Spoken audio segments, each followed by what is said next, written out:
90 రోజుల కోర్సు పూర్తి చేస్తే చాలు 100% ప్లేస్మెంట్ సపోర్ట్ తో సాఫ్ట్వేర్ జాబ్ మీ సొంతం. వెంటనే కోడ్ జ్ఞాన్ డెస్టినేషన్ ని సంప్రదించండి.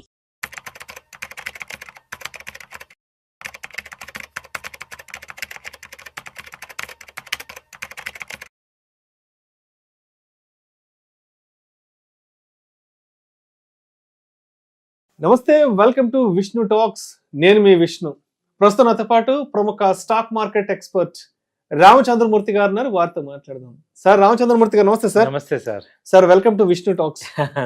Thank you sir, thank you very much. So Ramachandramurthy గారు, కాసేపు బంగారం వెండి ధరల గురించి మాట్లాడుకుందాము. ఓకే. వెండి ఏమో ప్రస్తుతానికి 97,000 దగ్గర ఉంది. అవునండి. బంగారం విషయానికి వస్తే 10 గ్రాములు 24 క్యారెట్లు 86,000 87,000 దగ్గర ట్రేడ్ అవుతుంది. సో ఎందుకంటారు బంగారం ధరలు ఇంతలా పెరుగుతున్నాయి? బంగారంతో పాటు పోటీగా సిల్వర్ కూడా ఎందుకు ఇంత పెద్ద ఎత్తున ధరలు పెరుగుతున్నాయి అంటారు? అంటే ఒకప్పుడు బంగారం ధరల గురించే మాట్లాడుకునే వాళ్ళమి, బట్ ఇప్పుడు సిల్వర్ కూడా అంత ఇంపార్టెన్స్ ఇస్తున్నాం, సిల్వర్ ప్రైసెస్ కి సంబంధించి కూడా. సో మనం ఫస్ట్ ఒకసారి సిల్వర్ తో మొదలు పెడదాం. ఎందుకు సిల్వర్ ధర ఇంత పెద్ద ఎత్తున పెరుగుతుంది? సిల్వర్ అంతకు ముందు ఏంటంటే సార్, ఓన్లీ ఆర్నమెంట్స్ కే చూసారు, హౌస్ హోల్డ్ కానీ లేదా గిఫ్టింగ్ పర్పస్, ఎక్కువ గిఫ్టింగ్ కానీ మనకి వరకు ఏంటంటే ఏదైనా ఇంపార్టెంట్ ఆర్నమెంట్స్, ఇప్పుడు వెండి దేవుడి సామాన్లు అని, పూజా సామాగ్రి మేజర్ గా పెట్టుకునే వాళ్ళు. బంగారం ఏమో మనం ఆర్నమెంట్స్ చేసుకోవడానికి వాడుకునే వాళ్ళం. ఇప్పుడు ఏమైందంటే సిల్వర్ కి అంతకుముందు ఇండస్ట్రియల్ యూసేజ్ ఉండేది. సిల్వర్ స్క్రీన్లు, మన థియేటర్స్ ఇవన్నీ సిల్వర్ తో ఉండే, కానీ ఇప్పుడు న్యూ టెక్నాలజీ, న్యూ సెక్టర్స్ రావటం వల్ల ఏమైందంటే సిల్వర్ యూసేజ్ బాగా పెరిగింది.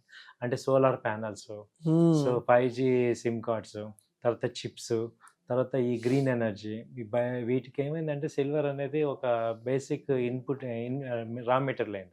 దాంతో ఏమైందంటే అది 50% కన్సంప్షన్ అక్కడికి వెళ్ళిపోతుంది. కాబట్టి ఈ సిల్వర్ గోల్డ్ ని ఓవర్టేక్ చేసే రేంజ్కి వెళ్తుంది అనమాట. సో ఇప్పుడు ఆల్మోస్ట్ మనం చూసుకుంటే లాస్ట్ ఇయర్ ఆగస్ట్లో 70,000 65,000 అలా ఉంది. ఇప్పుడు 1,88,000 దాకా వెళ్ళింది. ఇప్పుడు అసలు 97,000 95,000 ఆ రేంజ్ ఉంది. సో సిల్వర్ అయితే ఇక అండర్ వాల్యూడ్ అంటారు, still it is under valued అంటున్నారు. సో హెవీ పొటెన్షియల్ ఉంది దానికి, ఎందుకంటే న్యూ ఇండస్ట్రీకి రా మెటీరియల్ కాబట్టి సిల్వర్ యూసేజ్ బాగా కనపడుతుంది. అంటే ఒకప్పుడు silver only house hold purpose వరకు మాత్రమే వాడుకునే వాళ్ళు. ఇంట్లో ఏదైనా సిల్వర్ ప్లేట్స్ చేయించుకోవడం, లేదంటే పిల్లలకి ఏదైనా సిల్వర్ కి సంబంధించిన ఆర్నమెంట్స్ లాంటివి, తర్వాత పూజా సామాగ్రి, ఎస్పెషల్లీ వెడ్డింగ్స్ అప్పుడు గిఫ్టింగ్ ఇవ్వడానికి ఎక్కువ సిల్వర్ షాపింగ్ చేసేవాళ్ళు. సో మొత్తానికి ఇప్పుడు ఈ హౌస్ హోల్డ్ పర్పస్ నుంచి ఇండస్ట్రియల్ గా కార్పొరేట్ల చేతుల్లోకి వెళ్ళిపోయిందండి. అంటే హౌస్ హోల్డ్ కూడా అలాగే స్టిల్ కంటిన్యూ అవుతుంది, కానీ కొంచెం ఎక్స్టెండ్ మెయిన్ కార్పొరేట్ చేతిలో 50% దాకా వెళ్ళిపోయింది. ఇదేమో ఒక 50% ఉంది. సో ఎస్పెషల్లీ ఇండియాలో ఈ సిల్వర్ కన్సంప్షన్ ఇంకా ఎక్కువ ఉంటుంది. బయట కన్నా కూడా మనకి సిల్వర్ ఇండియాలో కూడా గోల్డ్ తో పాటు ఈక్వల్ కన్సంప్షన్ ఉంది. ఎందుకంటే మీరు అన్నట్టు గిఫ్టింగ్ పర్పస్ గా ఎక్కువ వాడతారు. కొంచెం above middle class rich people అందరూ ఫంక్షన్స్ అప్పుడు వాడటానికి వాడుతుంటాం.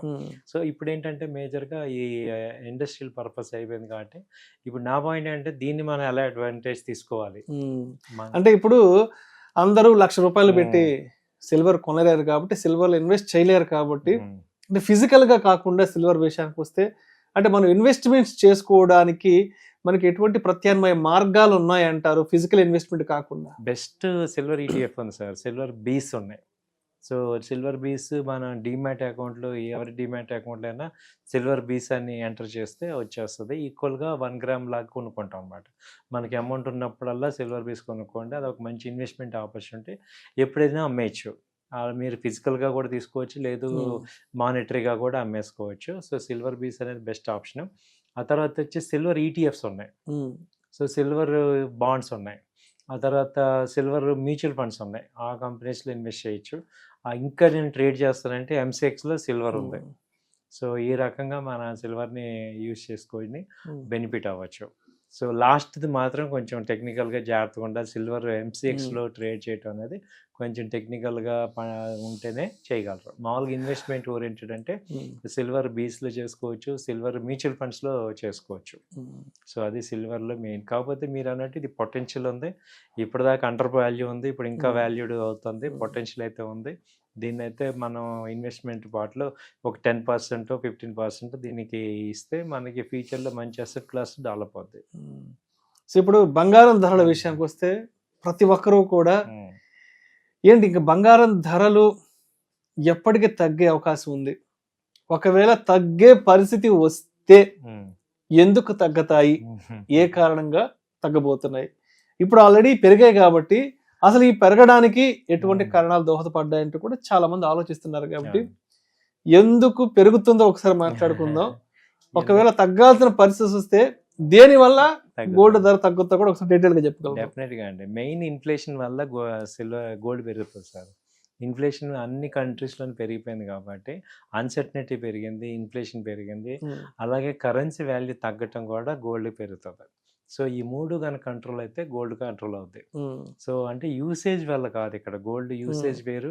గోల్డ్ని అలాగే సెంట్రల్ గవర్నమెంట్స్ మనం ఒక్కడమే కొంటలేదు, కంట్రీస్ కూడా బై చేస్తున్నాయి, టన్నులు కొంటున్నారు, వాళ్ళు కూడా కొంటున్నారు. కాబట్టి ఈ గోల్డ్ అనేది ఒక ఏంటంటే ఆల్టర్నేటివ్ అసెట్ లాగా అయిపోయింది. కాబట్టి గోల్డ్ డిమాండ్ ఎప్పుడు ఉంటుంది, కాకపోతే తగ్గినా మ్యాక్సిమం 10,000 తగ్గుతుంది కానీ ఇంకా వరస్ట్గా తగ్గదు. ఒకవేళ మీరు అన్నట్టు బాగా వరస్ట్గా ఎప్పుడు తగ్గుద్ది అంటే మన శాలరీలు కూడా తగ్గినప్పుడు. మన ఇప్పుడు ఏంటంటే దానికి తగ్గట్టు శాలరీలు కూడా పెరిగిపోయినాయి. అదివరకు ఉన్న శాలరీకి ఇప్పటికి దాదాపు 50-40% డిఫరెన్స్ వచ్చేసింది. కాబట్టి గోల్డ్ కూడా అలాగే వెళ్ళిపోతుంది.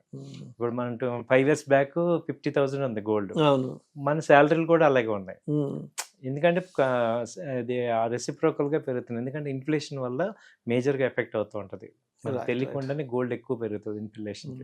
మరి స్టాక్ మార్కెట్కి బంగారానికి ఉన్న ఏంటి రిలేషన్ ఏంది అసలు? అది ఇన్వర్స్ రిలేషన్ అండి. ఇన్వర్స్ అంటే గోల్డ్ పెరుగుతుంటే మార్కెట్స్ తగ్గుతుంటే గోల్డ్ పెరుగుతుంటది. సో వన్స్ మార్కెట్స్ రైజ్ అవుతుంటే గోల్డ్ పొటెన్షియల్ గా తగ్గుతుంది. ఎందుకంటే ఇదే మనీ ఇటు అటు షిఫ్ట్ అవుతూ ఉంటుంది.